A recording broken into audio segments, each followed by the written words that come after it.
Hata baada ya hayo, Yusufu wa Arimathaya naye alikuwa mwanafunzi wa Yesu, lakini kwa siri, kwa hofu ya Wayahudi, alimuomba Pilato ruhusa ili auondoe mwili wake Yesu. Shalom shalom. Bwana Yesu asifiwe. Tumsifu Yesu Kristo. Tumesikia hapo mwanzo kwa habari ya mtu mmoja alikuwa anaitwa Yusufu, lakini huyu ni Yusufu wa Arimathaya, mfanyabiashara tajiri kabisa aliyekuwa anaketi sehemu ya mabaraza ya Wayahudi. Hata wakati wa hukumu za Yesu, wakati ule kuna baadhi ya baraza alikuwepo. Huyu Yusufu wa Arimathaya alikuwa ni mfuasi wa Yesu. Sasa somo langu leo linauliza tu na kuuliza wewe, unataka kuwa mfuasi wa Yesu wa siri? Hawa nikugeuzie swali kidogo. Unataka kuwa mfuasi wa siri wa Yesu? Kuna mwingine anaweza kushangaa, lakini kuna watu watanielewa mara moja. Kuna mazingira, wapo watu wanatamani kuwa wafuasi wa Yesu, lakini mazingira yanawabana, ama mazingira hayaruhusu. Mazingira ni hatarishi. Mungu huwa anakubali kila kitu. Ndio maana Biblia inatufundisha sio kila wakati unaweza kujionyesha, na sio kila wakati unaweza kujificha. Yesu kuna wakati alijionesha, na Yesu huyo huyo kuna wakati alijificha. Lakini si hao, kuna wafalme, tunamwita mfalme Daudi. Kuna wakati alipotaka kuuliwa alijificha, lakini kuna wakati alijionesha. Kwa hiyo maisha haya sio tu kila wakati unatakiwa kujionesha. Sio kila wakati ujulikane kama wewe ni mtumishi. Sio kila wakati ujulikane kwamba wewe ni nani. Sio kila wakati. Kuna wakati mwingine jifunze kujificha. Haimaanishi kwamba wewe haumkiri Kristo. Unamkiri Kristo vizuri kabisa, kwamba ndiye Bwana na Mwokozi katika maisha yako. Lakini sio kila wakati ufaao kujionesha. Ndio maana tunamuona Yusufu wa Arimathaya alikuwa mfuasi wa Yesu wa siri. Kwa nini siri? Ni kwa sababu mazingira aliyokuwepo. Alikuwa kwenye mabaraza ya maamuzi ya Wayahudi, na Wayahudi walikuwa wamtaki Yesu, na yeye yumo katikati ya mabaraza. Kuna baadhi ya mabaraza Yusufu wa Arimathaya alikuwemo. Sasa atasemaje mimi ni mfuasi wa Yesu wakati yupo kwenye ile baraza? Maana yake nini? Wangemfukuza. Sasa unaweza ukasema si ni heri wangemfukuza tu akiwa amemkiri Kristo? Hapana, haipo hivyo. Kuna wakati unatakiwa uwe kwenye sehemu ama position uwatetee watu kwa siri wapate kupona. Nitakupa mfano mdogo. Labda uko kwenye baraza fulani ambalo linahitaji haki na usuluhishi. Sasa wewe mulo hautakiwi kuwa upande wote kwenye hilo baraza, ama uwe upande wao unaotaka wao. Alafu wewe una mtu ambaye anatakiwa aje kutetewa hapo kwenye hilo baraza. Watamteteaje wale watu ambao wasiomtaka? Madhulumati wamekaa, wanataka kumdhulumu mtu haki yake. Wewe unatumwa na Mungu uokoe haki yake. Yaani ushauri wako wewe unasikilizwa. Sasa watu watakuwa wasikujue wewe ni nani. Kwa hiyo wewe utashauri uko kwenye eneo ambao unaonekana hauna upande, lakini ndani yako unao upande. Kitu hiki kilimshinda Pilato. Pilato hakuona hatia ya Yesu, lakini upande alionao ulimponza. Lakini Yesu mwenyewe alipotangaziwa tu kuuawa alijificha. Kwa sababu gani? Wakati haukuwa tayari, haukuwa wakati wake kuhukumiwa umefika. Yesu akaamua kujificha tangu hapo, wasimuone kwa urahisi. Mpaka wakati ulipofika ndipo alienda kumkamata Yesu. Sasa kuna watu mnaishi nchi ambazo huwezi kutangaza Ukristo. Zipo nchi nyingi tu huwezi kutangaza Ukristo, unaweza kunyongwa. Utafanyaje? Je, utangaze Ukristo alafu unyongwe? Haileti maana. Unatakiwa utangaze Ukristo kwa siri, uendelee kuwafundisha watu kwa siri, uwepo wako usababishe watu wengine waokolewe. Kwa unakuwa mfuasi wa Yesu lakini haujulikani. Unao Biblia lakini haujulikani. Zipo nchi Biblia ukikutana nayo jela. Zipo nchi kutoa Biblia unafungwa. Zipo nchi namna hiyo, ziko nyingi tu. Lakini wewe unayo kwa siri. Maana yake utawajua wengine ambao utaendelea kuwafundisha na kuwalisha neno kwa siri, na Mungu ataendelea kukutunza. Ndio maana somo linasema unataka kuwa mfuasi wa Yesu wa siri? Jibu ni ndio, inawezekana. Usiogope. Hata upo katika mazingira ambayo unaona haiwezekani kuwa mfuasi kwa Yesu, yote yanawezekana. Ndio tunapofundisha mafundisho haya, litakapokufikia ujue kwamba kumbe inawezekana. Ninafanyaje? Utatupigia simu, namba zipo hapo, tutakuelekeza nini cha kufanya. ndani yako una kiu. Mimi binafsi kuna mahali nimeshawahi kwenda, tulienda kwenye tukio fulani, nisingependa kueleza, nikieleza tu wataelewa, watajua nazungumzia wapi, lakini alikuwa tukio zuri. Tulipoenda pale na Ukristo wetu, tukabeba mabango yetu ya amani, walikuwa wanatufuata watu kutuambia tunatamani sana kuingia kwenye Ukristo, lakini tuna hofu ya familia zetu. Wanatamani kuingia kwenye Ukristo, lakini wana nini? Wana hofu ya familia. Sasa hawa ndio wanapaswa kuwa Wakristo, wafuasi wa Kristo, wafuasi wa Yesu wasiri. Ndio watu wa namna hii, walijue neno, waokoke kisirisiri. Kumkiri Yesu, hata ukimkiri mashambani umeokolewa, sio lazima umkiri hadharani. Ukishasema tu Yesu Kristo ndiye Bwana na Mwokozi katika maisha yangu, ninakiri ya kwamba Yesu Kristo alikufa na akafufuka, wewe umepeta kabisa. Unaandikiwa tiki mbinguni, ukabadilisha maisha yako, ukaishi maisha ambayo Kristo anayafundisha, umewini. Ziko nchi zinajulikana, haiwezekani ukahubiri injili, haiwezekani. Sasa kuna mahali tutakuwa ufanye ufuasi wa siri. Tunaona wapi? Mfanyabiashara Yusufu aliyekuwa tajiri kiasi cha kuweza kujichongea mpaka kaburi lake, kaburi alilozikwa Yesu. Kama mlikuwa hamjui, lile lilikuwa ni kaburi la Yusufu, alijichongea mwenyewe kwa ajili yake. Yusufu alizaliwa kijiji kidogo kinachoitwa Arimathaya, alitoka kule akaja kufanya kazi huku na akawa katika mabaraza ya usuluhishi, na ndio maana Yusufu alipata nguvu ya kwenda kumchukua Yesu. Unaona kitu gani kilichosaidia kwenye siri?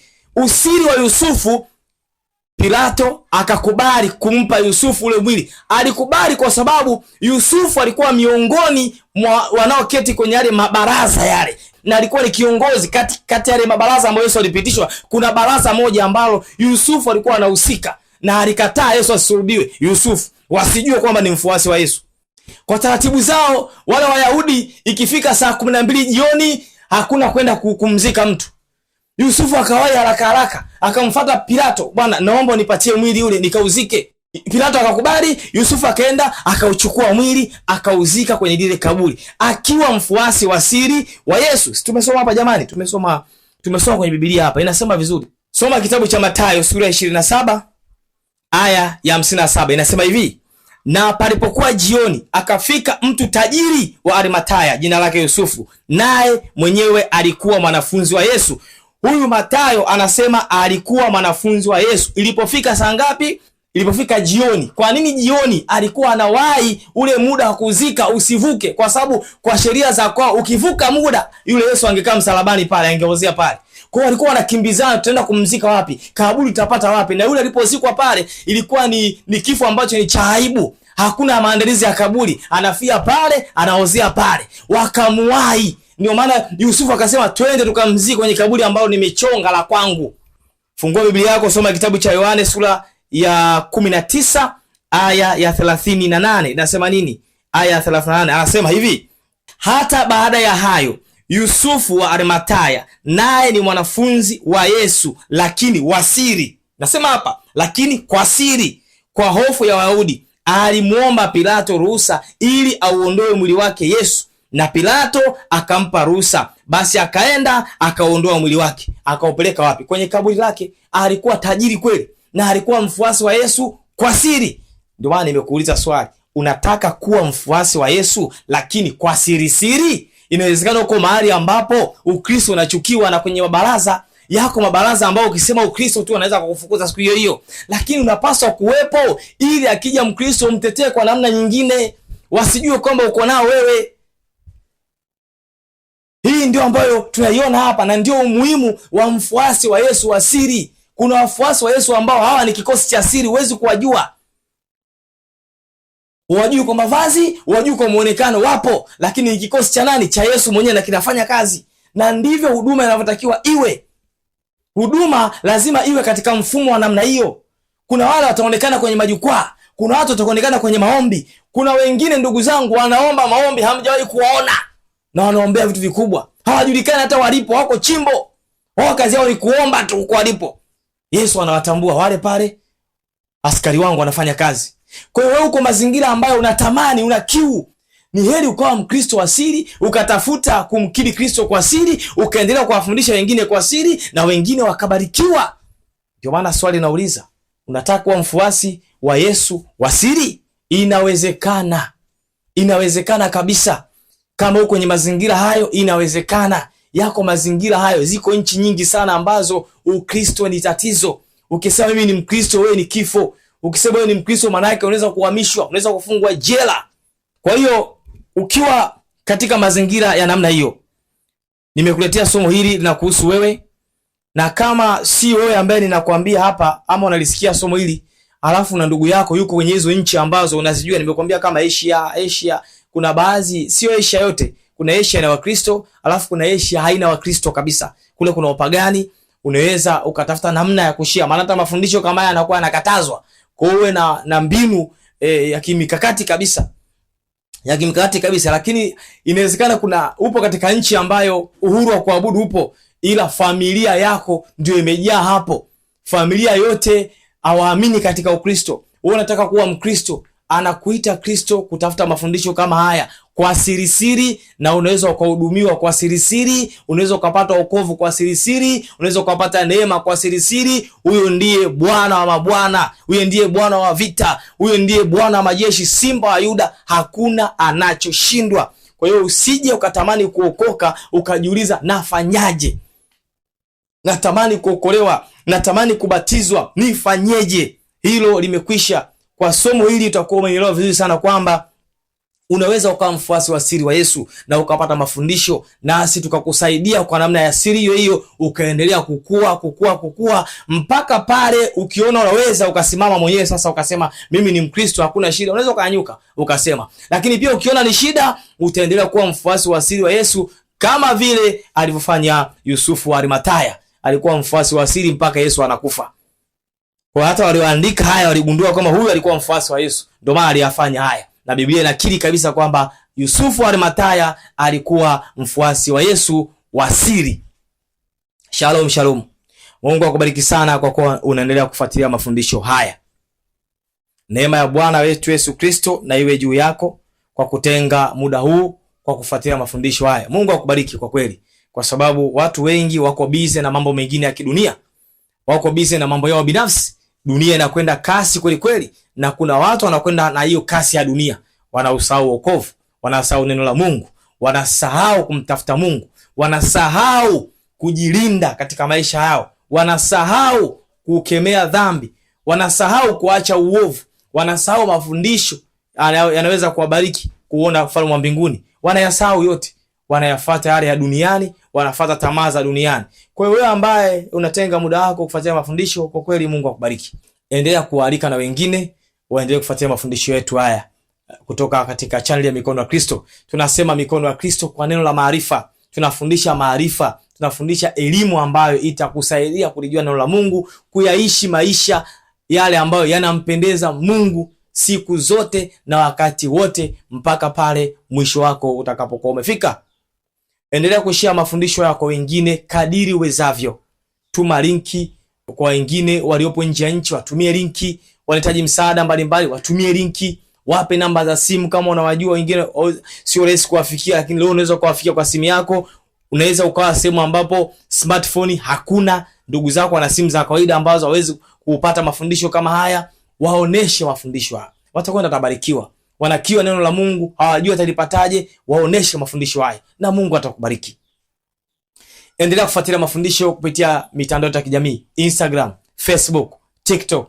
Lakini tunayo channel ya WhatsApp ya Mikono ya Kristo kwa jina hilo hilo la Mikono ya Kristo. Tufuatilie huko nako, tunafundisha na Mungu atakubariki. Tunazo namba za simu hapo. Una changamoto, unataka kuwasiliana na sisi, piga namba za simu bure kabisa. Uliopo nje ya nchi, chukua namba, andika +255, toa 0, weka +255, tupigie. Au unaweza kuchat na sisi kwa WhatsApp, tutazungumza, tutakuhudumia. Mungu hana mipaka. Popote pale ulipo anaweza akakuhudumia na ukabarikiwa. Kwa hakika Mungu anabariki mtu mahali popote alipo, ili mradi tu unamwamini Mungu. Hawezi kuzuiliwa na mipaka ya nchi. Dunia na ulimwengu wote ni wa kwake. Uwezi kupiga simu, wakati mwingine hatupatikani kwa urahisi kwenye simu kutokana na huduma za kwanza tutinga. Comment hapo, tafuatilia basi tunaweza tukafundisha somo lingine kupitia comment ambayo umecomment.